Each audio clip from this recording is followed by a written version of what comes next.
Hello everyone, welcome to the chemistry with Sandeep. आज 12th class के second chapter that is solution में हम आज टॉपिक करेंगे solubility of a solid in a solvent.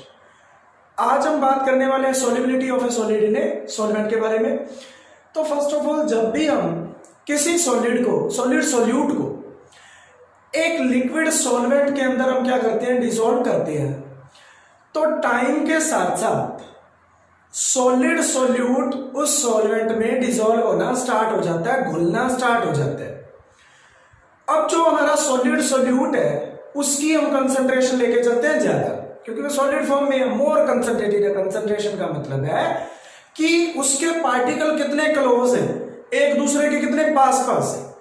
तो जब हम सॉलिड सॉल्यूट को डिसॉल्व करते हैं किसी लिक्विड सॉल्वेंट में, तो टाइम के साथ साथ उसके अंदर डिसॉल्व होना शुरू हो जाता है, जिस प्रोसेस को हम बोलते हैं डिसॉल्यूशन। तो डिसॉल्यूशन क्या हुआ? The process of dissolving of a solid in A solid solute in a liquid solvent. तो टाइम के साथ साथ ये डिसॉल्व होता जाएगा। अब जो हम सॉल्यूट लेके चलते हैं वो होता है मोर कंसंट्रेटेड। कंसंट्रेशन मैंने बता दिया। लिक्विड में देखें तो हम कह सकते हैं कि कितना गाढ़ा है वो सॉल्यूशन, कितना गाढ़ा है, उसको हम कंसंट्रेटेड बोलेंगे, या फिर उसको ये कहें कि उसके पार्टिकल्स जो है, कॉन्स्टिट्यूएंट पार्टिकल है, वो कितने पास पास है। जितने एक दूसरे के पास पास होंगे उतना ही वो ज्यादा कंसंट्रेटेड होगा। सॉल्यूट मोर कंसंट्रेटेड, और जो सॉल्वेंट लेके चलते हैं वो होता है लेस कंसंट्रेटेड। तो जब हम सॉल्यूशन बनाते हैं सॉल्यूट को डिसॉल्व करके सॉल्वेंट में, तो सॉल्यूशन की कंसंट्रेशन टाइम के साथ साथ बढ़ती जाएगी, क्योंकि सॉल्यूट उसमें डिसॉल्व हो रहा है। Concentration increases with time. फिर एक टाइम ऐसा आएगा जब सॉल्यूट डिसॉल्व होना सॉल्वेंट के अंदर बंद हो जाएगा। मतलब जितना उसने घुलना था, जितना उसने डिसॉल्व होना था, वो हो चुका। उस स्टेज को हम कह देते हैं सैचुरेशन। उसको हम कहते हैं सैचुरेशन। सैचुरेटेड सॉल्यूशन वो होते हैं, the solution is said to be saturated when no more solute is dissolve in solvent. जब ज्यादा सॉल्यूट डिसॉल्व ना हो, जितना होना था हो चुका, उसको हम कहेंगे सैचुरेटेड सॉल्यूशन। तब चाहे आप टेम्परेचर कितना ही इंक्रीज कर देना, बट इसकी सॉल्युबिलिटी पे फिर कोई फर्क नहीं पड़ेगा। लेकिन दूसरी तरफ अगर मैं बात करूं अनसैचुरेटेड सॉल्यूशन, तो अनसैचुरेटेड सॉल्यूशन वो होते हैं जिनकी सॉल्युबिलिटी इंक्रीज की जा सकती है बाय अप्लाइंग सम फैक्टर। जैसे टेम्परेचर बढ़ा दो तो सॉल्यूट सॉल्वेंट के अंदर और ज्यादा घुलना शुरू हो जाएगा। जैसे चीनी है, ठंडे पानी में वो कम डिसॉल्व होती है, लेकिन वहीं पे अगर हम उसको गर्म पानी के अंदर डिसॉल्व करें तो वो ज्यादा डिसॉल्व होती है। सैचुरेटेड सॉल्यूशन होता है जिसमें ज्यादा डिसॉल्व ना हो, जितना होना था लिमिट आ चुकी, लेकिन अनसैचुरेटेड में लिमिट नहीं आई। तो सॉल्युबिलिटी में हम सेकेंड टर्म की बात करते हैं, क्रिस्टलाइजेशन। क्रिस्टलाइजेशन क्या? देखिए, एक सॉल्यूट जो है एक लिमिटेड एक्सटेंट तक डिसॉल्व जितना होना था वो हो चुका, हम कहेंगे कि सॉल्यूशन हमारा सैचुरेटेड बन गया। अब अगर उसके बाद और सॉल्यूट डाला जा रहा है उस सॉल्यूशन में, उस सॉल्वेंट में आप और ज्यादा सॉल्यूट ऐड कर रहे हो, तो वो डिसॉल्व होने की बजाय उस सॉल्यूशन के सरफेस पे इकट्ठा होना शुरू हो जाएगा, जिसको हम बोल देते हैं क्रिस्टलाइजेशन। तो क्रिस्टलाइजेशन बिल्कुल उल्टा हुआ, बिल्कुल इनवर्स हुआ डिसॉल्यूशन का। तो सैचुरेटेड पॉइंट पे सॉल्यूट प्लस सॉल्वेंट जब सॉल्यूशन बनाते हैं तो इक्विलिब्रियम में होते हैं, तो वो एग्जिस्ट करते हैं इक्विलिब्रियम पे एट सैचुरेटेड पॉइंट। जी, क्रिस्टलाइजेशन समझ आ गया, बिल्कुल अपोजिट होता है डिसॉल्यूशन का। तो अब बनाते हैं आपका सॉल्युबिलिटी की definition.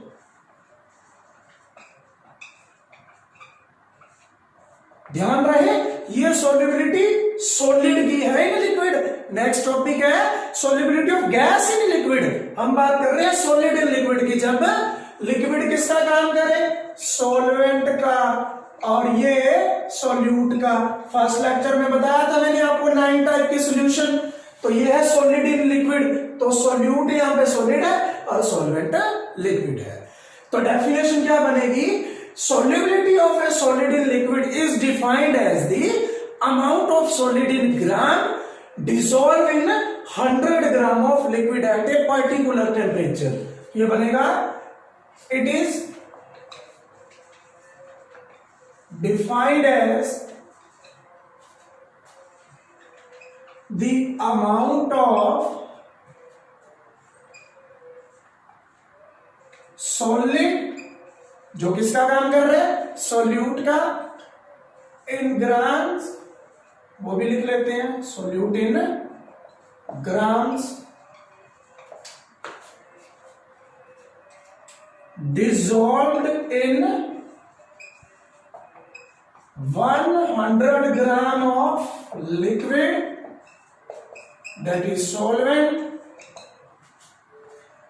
Eight a particular temperature. ये लाइन लिखना बहुत जरूरी है, अगर पर्टिकुलर टेम्परेचर नहीं लिखते तो सॉल्युबिलिटी चेंज भी हो सकती है, आपको टेम्परेचर फिक्स रखना है, अभी हम पढ़ेंगे factor.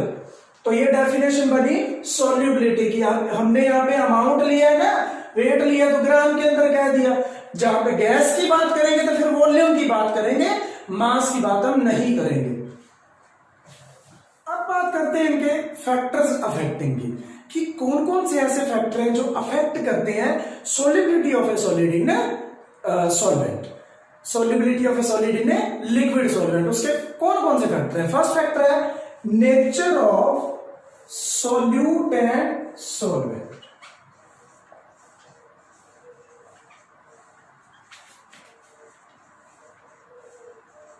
Solute and solvent, nature of solute and solvent. तो देखिए केमिस्ट्री में एक कहावत है, लाइक डिसॉल्व्स लाइक।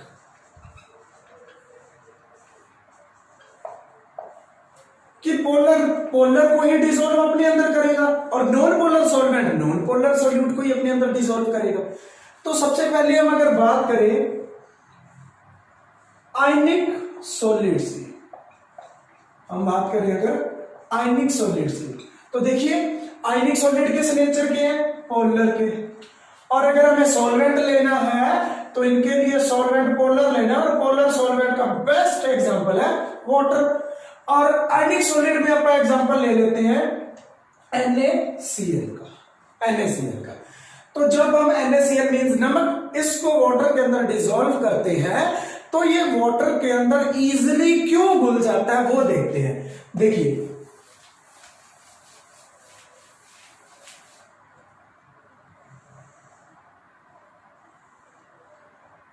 एक बीकर में हम वाटर लेते हैं, वाटर भरा इसमें, हमने क्या किया NaCl इसमें ऐड कर दिया। अब जैसे ही हमने इसमें NaCl ऐड किया है तो यहां पे जो वाटर है वो Na पॉजिटिव को और Cl नेगेटिव को अलग अलग कर देगा, Na पॉजिटिव को और Cl नेगेटिव को सेपरेट कर देगा, दूर दूर कर देगा। इसको डिसॉल्व करेगा तो अपना ऑक्सीजन वाला एंड इसकी तरफ कर देगा। ऑक्सीजन वाला एंड क्यों किया? क्योंकि इस एंड पे ऑक्सीजन ज्यादा इलेक्ट्रोनेगेटिव है, तो पार्शियल पॉजिटिव, मैंने पार्शियल पॉजिटिव क्यों लिखा? ये delta negative, sorry partial negative delta negative, क्योंकि ये कोवलेंट बॉन्ड है, टूटा हुआ नहीं है, ये आयनिक नहीं है, कोवलेंट है। कोवलेंट में अगर पॉजिटिव नेगेटिव जनरेट करवाना है तो वो पार्शियल पॉजिटिव और पार्शियल नेगेटिव की हेल्प से होता है। इसमें आएगा पार्शियल नेगेटिव, इसमें भी पार्शियल नेगेटिव। देखिए इस पॉजिटिव को इसके नेगेटिव एंड ने अट्रैक्ट कर रखा है इलेक्ट्रोस्टैटिक फोर्स से, इनकी इलेक्ट्रोस्टैटिक फोर्स को इन्होंने वीक कर दिया, और जब क्लोरीन को घेरना था तो उस टाइम उसने अपना हाइड्रोजन वाला एंड इसकी तरफ कर दिया।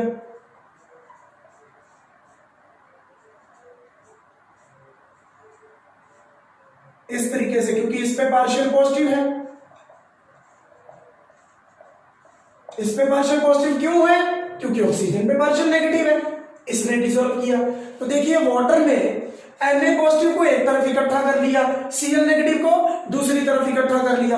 अब वापिस ये कंबाइन होंगे ही नहीं, मतलब क्रिस्टल तो इनके बनेंगे नहीं। इट मीन्स वो वाटर के अंदर क्या होंगे, डिसॉल्व हो जाएंगे। वाटर के अंदर ये डिसॉल्व हो जाते हैं। इसको हम क्या कह सकते हैं, सोल्यूट सॉल्वेंट इंटरेक्शन। ये सोल्यूट और इसकी सॉल्वेंट के साथ इंटरेक्शन है। अब देखिए NaCl एक आयनिक कंपाउंड था। आयनिक कंपाउंड Na पॉजिटिव और जब Cl नेगेटिव मिलकर बनाते हैं, +1 में हमने किया एक टॉपिक लैटिस एनर्जी का, कि जब हालांकि ये इस फॉर्म में नहीं मिलते, हमें Na सॉलिड और Cl2 गैस हाफ मॉलिक्यूल लेके चलना होता है और NaCl सॉलिड मिलता है। ये डायरेक्ट नहीं होता, बोर्न हैबर साइकिल, हेस लॉ, उसको फॉलो करते हैं। तो जब भी ये पॉजिटिव आयन नेगेटिव आयन के साथ कंबाइन होते हैं तो एक एनर्जी रिलीज होती है। ध्यान रखिए, जब कंपाउंड बनता है तो एनर्जी रिलीज होगी, और जब कंपाउंड को ब्रेक करना है, आपको तोड़ना है, तो एनर्जी रिक्वायर्ड होगी। तो जब ये बनता है तो एनर्जी रिलीज होती है, जिसको हम कहते हैं लैटिस एनर्जी। अब देखिए, अब इनको अलग अलग करना है। इट मीन्स अगर अलग करना है तो कुछ ऐसी एनर्जी रिलीज होनी चाहिए जो इससे ज्यादा है। तो जब ये हाइड्रेटेड होते हैं, हाइड्रेटेड मीन्स वाटर मॉलिक्यूल जब इनको डिसॉल्व करते हैं, तब जो एनर्जी रिलीज होती है हम उसको कहते हैं हाइड्रेटेड एनर्जी या हाइड्रेशन एनर्जी, जो लैटिस एनर्जी से इस केस में बहुत ज्यादा है। इसीलिए NaCl वाटर के अंदर इजिली डिसॉल्व हो जाता है। इट मीन्स आयनिक कंपाउंड्स का वाटर में डिसॉल्व होने के लिए सबसे पहला फैक्टर है कि उनकी हाइड्रेशन एनर्जी उसकी लैटिस एनर्जी से ज्यादा होनी चाहिए। ये डिसॉल्व करवाने के लिए है और ये उनको वापस कंबाइन करवाने के लिए है। अगर ये वापस Na पॉजिटिव और Cl नेगेटिव कंबाइन हो जाएंगे तब तो वो डिसॉल्व ही नहीं होंगे। इट मीन्स ये कम होनी चाहिए, ये ज्यादा होनी चाहिए, तभी हमारा वो आयनिक सॉलिड सॉल्वेंट के अंदर अच्छे से डिसॉल्व हो पाएगा। तो ये फैक्टर था लाइक डिसॉल्व लाइक का, मतलब nature of solute and solvent, जिसमें हमने सिर्फ और सिर्फ आयनिक का डिस्कस करना है। नॉन पोलर के लिए आप लिख सकते हो, जैसे नॉन पोलर सॉल्वेंट है बेंजीन, और ऑर्गेनिक के जितने भी मोस्टली कंपाउंड नॉन पोलर है वो उनको अपने अंदर इजीली डिसॉल्व कर लेता है। लेकिन आयनिक कंपाउंड वाटर के अंदर डिसॉल्व होते हैं तो वो किस कैटेगरी में आता है, polar solute and polar solvent के अंदर। एक और बात, वाटर ने Na पॉजिटिव और Cl नेगेटिव को दूर दूर कर दिया। इनके बीच की पॉजिटिव और नेगेटिव के बीच की अट्रैक्शन जो होती है उसको हम कहते हैं इलेक्ट्रोस्टैटिक फोर्स ऑफ अट्रैक्शन, उसको वीक कर दिया है, तभी तो इनको सेपरेट किया। वाटर की इस खासियत को, इस प्रॉपर्टी को कहते हैं dielectric constant. Dielectric constant, तो ये क्या होगा, ये वो प्रॉपर्टी है वाटर की जिसके थ्रू इसमें वाटर में हम कोई भी आयनिक कंपाउंड डालें तो उसके आयंस को ये सेपरेट कर देता है, उसको हम कह देते हैं डाइलेक्ट्रिक कांस्टेंट, और सबसे ज्यादा होता है वाटर का। ये था हमारा फर्स्ट फैक्टर। सेकंड फैक्टर है effect of temperature. Effect of temperature में भी 3 कैटेगरीज है। फर्स्ट हम पढ़ते हैं एंडोथर्मिक रिएक्शंस के। अब एंडोथर्मिक रिएक्शंस क्या होती हैं, जिनमें हीट रिक्वायर्ड होती है। क्या बोला मैंने, जिनमें हीट रिक्वायर्ड होती है। हीट इज रिक्वायर्ड, किसको रिक्वायर्ड होती है, रिएक्टेंट्स को, ताकि उनकी एनर्जी सफिशिएंट हो सके कि वो आपस में कोलाइड करके प्रोडक्ट बना ले। तो रिएक्टेंट तभी रिएक्ट करेंगे जब उनको हीट प्रोवाइड करवाई जाएगी। तो इसमें क्या होता है, solute plus solvent plus heat, तब जाके वो सॉल्यूशन बनाते हैं। एग्जाम्पल क्या आएंगे इस कैटेगरी में, सोडियम नाइट्रेट, पोटेशियम नाइट्रेट, ये इस कैटेगरी में आते हैं। ये सॉल्वेंट के अंदर डिसॉल्व तभी होंगे जब आप उनको हीट प्रोवाइड करोगे। अब देखिए जरा, हम पढ़ रहे हैं इफेक्ट ऑफ टेम्परेचर, तो हम देखते हैं जैसे ही हमने टेम्परेचर को इंक्रीज किया तो हीट इंक्रीज होगी, ऑब्वियसली हीट इज इंक्रीज, ये इंक्रीज का सिंबल है। जब हम टेम्परेचर इंक्रीज करेंगे तो हीट इंक्रीज हो जाएगी। अब देखिए इक्विलिब्रियम की लेफ्ट हैंड साइड पे हीट पहले से है, जो इस रिएक्शन में हमें देनी पड़ रही है। हमने और ज्यादा टेम्परेचर इंक्रीज किया, हीट और ज्यादा इंक्रीज होगी। अब +1 में एक आता है ली चैटलियर्स प्रिंसिपल। ली चैटलियर्स प्रिंसिपल ये क्या कहता है भाई कि अगर इक्विलिब्रियम के साथ छेड़छाड़ करेंगे ना तो इक्विलिब्रियम वापस री एस्टैब्लिश हो जाएगा।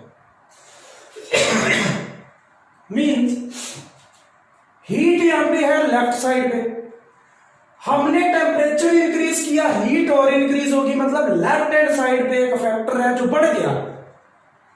तो इक्विलिब्रियम खुद को री एस्टैब्लिश करने के लिए फॉरवर्ड में चला जाएगा। क्यों? क्योंकि लेफ्ट साइड पे कोई चीज बढ़ेगी तो इक्विलिब्रियम डिस्टर्ब हो गया और वापस इक्विलिब्रियम लाने के लिए उसको कहां जाना पड़ेगा? फॉरवर्ड में। अब ध्यान दीजिए, फॉरवर्ड में क्या हो रहा है? सॉल्यूट फॉरवर्ड में डिसॉल्व हो रहा है, तभी तो सॉल्यूशन बन रहा है। फॉरवर्ड में सॉल्यूशन बन रहा है, इट मींस एंडोथर्मिक रिएक्शंस के लिए जब हम टेम्परेचर इंक्रीज करेंगे उस टाइम पे solubility of a solid solute in liquid solvent increase करेगी। इस केस में क्या होता है? Solubility increases. तो एंडोथर्मिक के केस में जब टेम्परेचर इंक्रीज करते हैं तो सोल्यूबिलिटी इंक्रीज होती है, और जब टेम्परेचर डिक्रीज करेंगे तो डिक्रीज भी होगी। ध्यान रखना है इस बात। सेकेंड कैटेगरी है एक्सोथर्मिक रिएक्शन। इनमें हीट इवॉल्व होती है, हीट इज इवॉल्व्ड और रिलीज्ड। हीट इवॉल्व होती है या रिलीज होती है, हीट निकलती है, वैसे सीधी बात ये है।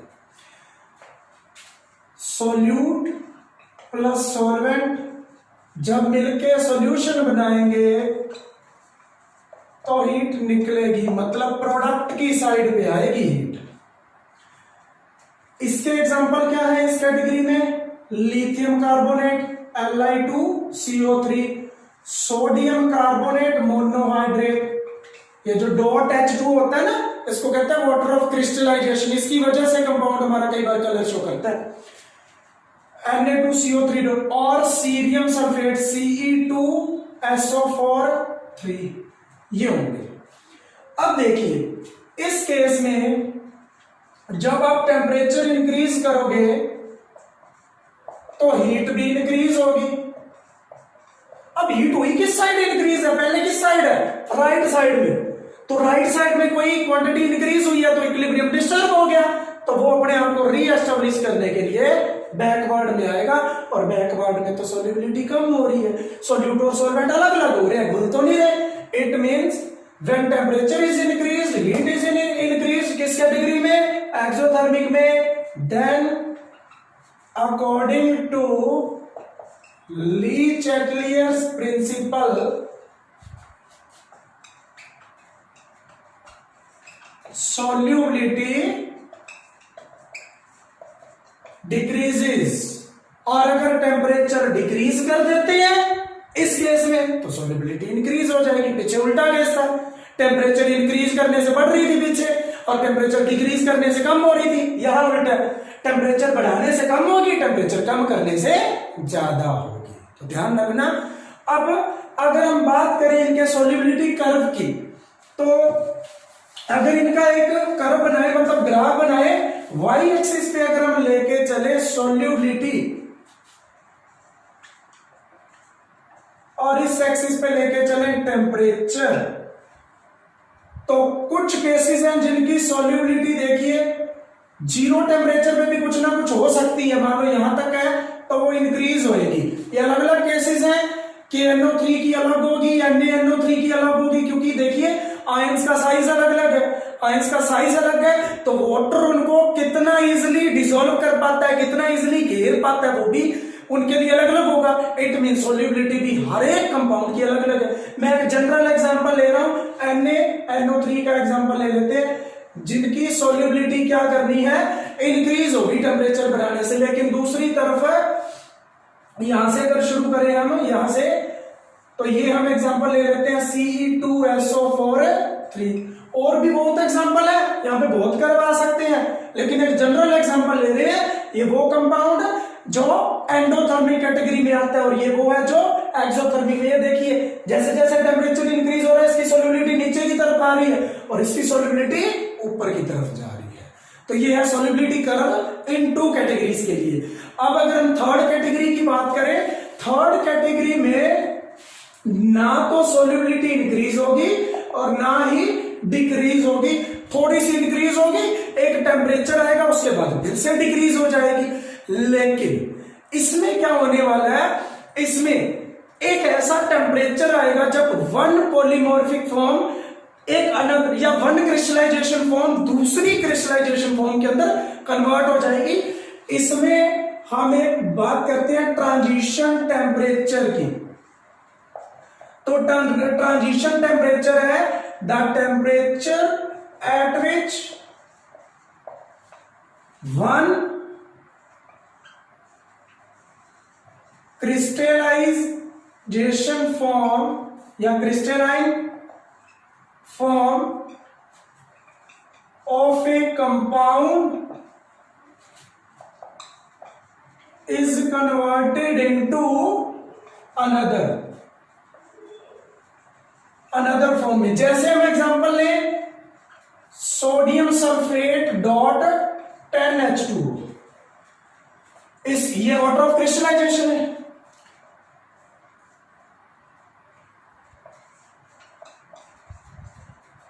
अगर हम इसके लिए होता है 32.4 डिग्री सेल्सियस ट्रांजिशन टेम्परेचर, इससे अबव जाते हैं तो ये वाटर ऑफ क्रिस्टलाइजेशन खत्म हो जाएंगे, और इससे बिलो आते हैं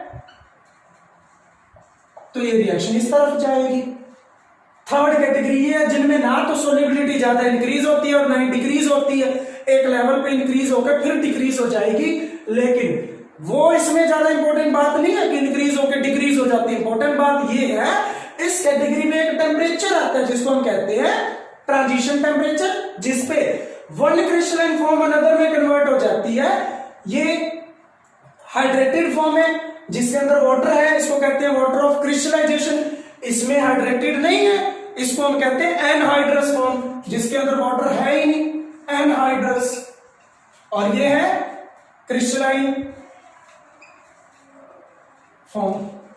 अनदर फॉर्म के अंदर कन्वर्ट हो जाए उसको हम कहते हैं ट्रांजिशन टेम्परेचर। तो ये था हमारा आज का टॉपिक। कल हम बात करेंगे solubility of gas in liquid, that is बहुत इंपॉर्टेंट टॉपिक आएगा, हेनरी लॉ। धन्यवाद।